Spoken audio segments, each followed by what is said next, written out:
It's not a who done it, it's a why done it. I wanted to keep it as mysterious and oblivious almost as possible. So you obviously had a very specific, you know, idea of what he was doing with it. I think when you're locked in a house with people over a certain period of time, it's interesting. Yeah, there has been a huge learning curve. We caused our own problems, but we worked them out and we ended up with the final product. Getting there, slowly but surely. It's been a joy to work with lots and lots of young people who run faster and think faster than I do, so it makes me work a bit harder.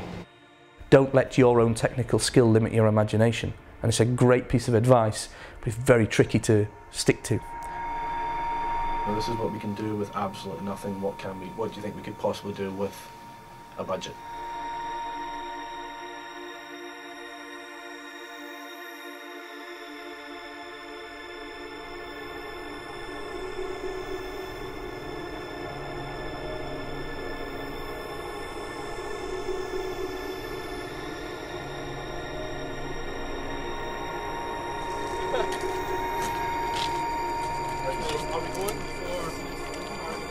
I love watching films that make you think, and you're not completely given everything on a plate. I like to slowly peel the banana. What's great about a creative industry, or doing anything creative like filmmaking or performance, whether it's music or art or drama, you're constantly learning. There's not one day where you haven't learned something new. I think when you actually put yourself in a dark place, if you actually think of where the character is and try to get a little bit method about it, it can almost depress you sometimes, and you have to think and try to be with the character. When we were doing certain scenes from the film, there's a lot of stuff that was in his head and he was going crazy and stuff like that. I was a bit curious as to how it would be done, but as a whole I think the film did come out, from what I seen it on the script, I think it did come out very well. As I said, it kind of was what I perceived, but obviously a director, even the cameraman, how you can perceive something, how you read something from the script can be totally different from the way that they're actually making it.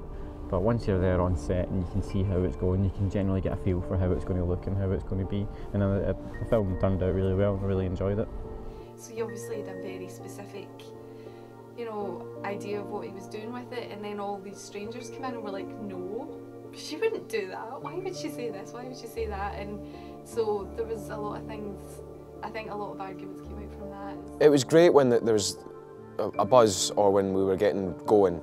It seemed like we were on a roll, and we got shots and shots. Some days we ran over, some days it just seemed like everything was against us. But when the days happened that everything was going for us, it felt great, and it made you realise why you were doing it.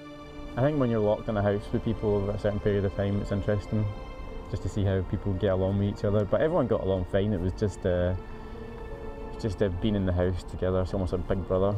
But I think you've got something to do and something to focus on, so it's not as if it's like monotony or anything. You've got a different page, a different script, different lines to learn every day, so it wasn't as horrible as it could be in your head.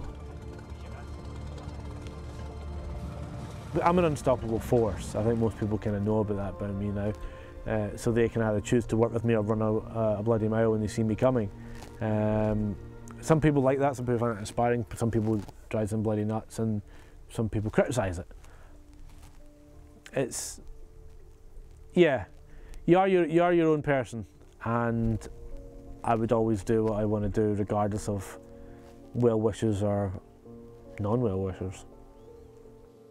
Ryan has a head full of ideas, unbelievable ideas. He's all the time.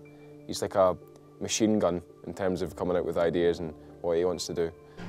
He has lots of things going on in his head at the same time, and you have to be aware of the jumps that he is doing in his head, basically to keep up with him, which I like because it keeps you fresh and it means that there's a lot happening. I'd rather have that than somebody who's been very single-minded and boring and one track about something. And the other thing about Ryan is, because he does these jumps about, it sparks off ideas in your head about another way of doing something, which is exciting. because I'm a director and he knows my work and likes my work, there was a mutual respect there. And he's somebody who's worked in a lot of areas of film, so therefore he understood the nature of different areas of film, rather than someone coming as a director thinking, oh, I have to be bossy and tell people. I don't know whether people get ego mixed up with drive. I'm not a massively confident person. I do appear very confident, but you have to be in this business. It's cutthroat. So it is a tricky one. You have to, if you don't know what you're talking about, you have to appear so. And I don't know everything. I don't know everything. I definitely don't know everything. But I know what's in here, and I know what I want to get on screen, and I think I know how to accomplish it. You learn more and more how to accomplish that, but you have to be that fixed and know what you want and be determined and be ambitious. When I first started on it, I was still at college and I'd never really worked on anything before, so that was part of the experience, was making all the mistakes on this film. So hopefully we won't make them again. Well, me, Ryan and Robert, we made another film, a wee short, and technically that's a lot better than Minds of Glass is. I think Minds of Glass is what it is because it was basically a learning experience for all of us. We did short film choices right after Minds of Glass, with basically everything that we'd learned on making Minds of Glass we kind of came together and used.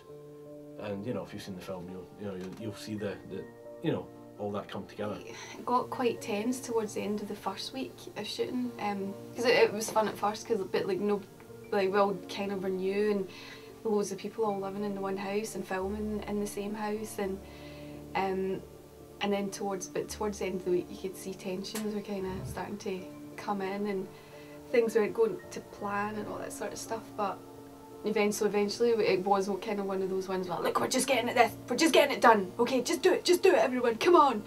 So we did all pull together in the end. But then after that, once we got away from the first block of shooting, when we came back for the second block, I felt as if it wasn't as tense then, and then everything after has been fine. So yeah, but we did have a laugh. There was lots of sitting up to 4 o'clock in the morning drinking wine and such things, so yeah. You've got to forget how the day went and just think, what is the audience watching? And if I'm part of that set, then you cannot help but be affected by what goes on set. Good, bad, ugly, laugh, joke, cry, whatever. And your memory of that product becomes something different. It's a well-known fact that I'm the causer of all tension on set. I'm very fixed about what I want to do. As I've heard it said, directors are cursed with a vision, and they're perfectionists, and that is what a real director is. And it's sometimes hard to kind of get that across, and because you're so focused.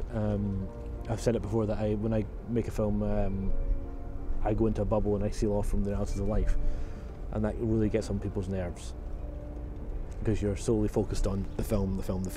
And I think the fact that we were all living in the same house, which was our internal location, we never had a break from each other, because actors come to work, do their scenes, they finish for the day, they go home, or they go to the hotel and they chill out and they get away from it, but they were stuck with it 24/7 for 2 weeks. The people there are there because they expect you to direct.